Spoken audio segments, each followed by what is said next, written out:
Hello everyone and welcome to my review of Save Room. Save Room is a puzzle-esque game based on Resident Evil 4's inventory management system. It was developed and published by Fractal Projects on April 28th of 2022.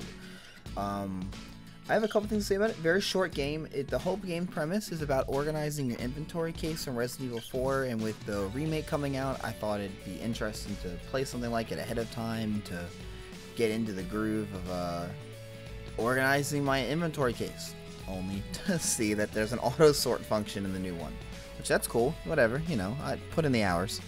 Couple good things about it. The puzzles are fun. I never feel like any of them were overly designed to be unfun, if that makes any sense. The mechanics as the game went along got a little more interesting. You'd have to heal yourself now, you'd have to take damage, you'd have to combine ammo types, you'd have to reload certain guns that took less ammo, because every gun has to have ammo. It's got a very nice little neat premise, and it's extraordinarily cheap. I got it on Steam sale for less than $2, but even beyond that, it's only a $3 game altogether. The cons that I have for it is the item combination system gets very repetitive towards the end, as it feels less like you're combining items to make space for things, and more as if you're just clicking over and over again. There's a lot of like combining ammo types just for the sake of combining ammo types. I understand why. Maybe if there were more like ways to combine the 3 different colors, I would feel different, but blue to blue makes machine gun, green to green makes pistol, green to red makes one.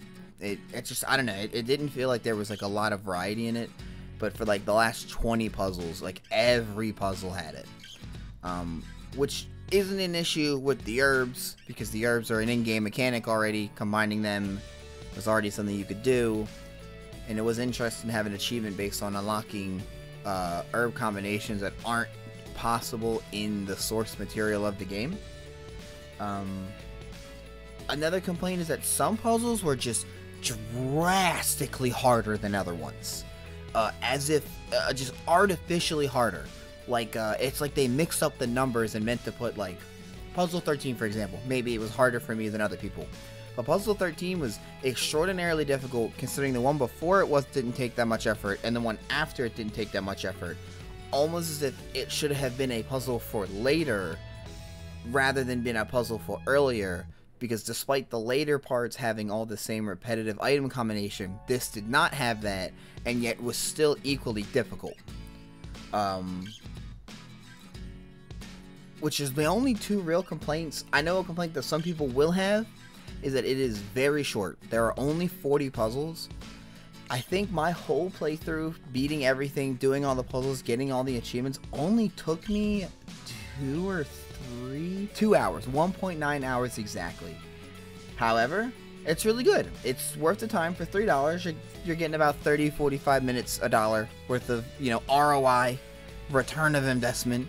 But I definitely think it's a valuable thing to hop in and play, especially if you like puzzle games.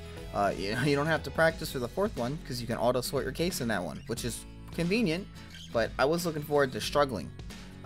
Last con that I think I didn't mention, that I think is a glaringly horrible, like, bad struggle, is that you have an inventory slot on the right hand side where you have your normal inventory versus your case that you carry it in where you're trying to solve the puzzle.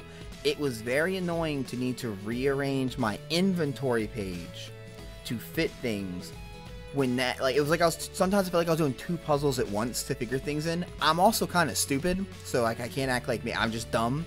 But it was kind of frustrating to have to move 4 rifles around to fit into this tiny rifle box, when the whole point of the puzzle isn't to get them there. Like, it isn't to get it in my inventory. I want it in the case, the actual puzzle area. So, I don't know. Other than that, I think everything was good. Rating-wise, I don't think you rate a game like this. It's just puzzles. It's like Candy Crush. I don't know. Like, do you rate that game? No. It's just a mindless thing to do. This is a whole, I would play it stranger out of 10. You know what I mean? That's like an overwhelming, yeah, I was bored one day. I had $3. That's about as good as it gets for something like this, right? So, anyway, that's my review. I give it a Resident Evil 4 out of 10. And I'll see you guys in the next review where it's probably not a puzzle game. Or it could be a puzzle game. Or maybe it isn't or it is a puzzle. I don't know. It won't be this one. So, bye guys. Thank you for watching. Bye. Bye everyone. Bye.